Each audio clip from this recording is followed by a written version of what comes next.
મહત્વના સમાચાર સામે આવી રહ્યા છે। અમરેલી જિલ્લાના રાજુલાના બીડી કામદાર સોસાયટી નજીક આવેલી વાડીમાં આગ લાગવાની ઘટના બની હતી।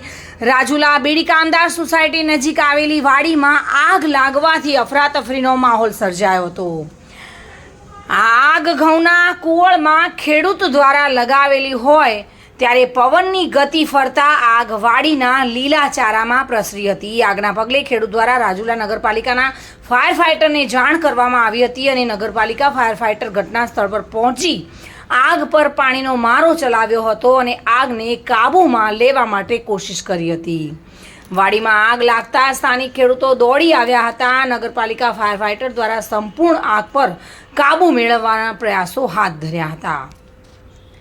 અમરેલીથી બાબુભાઈ વાઢેર સાથે bureau report, today Gujarati news.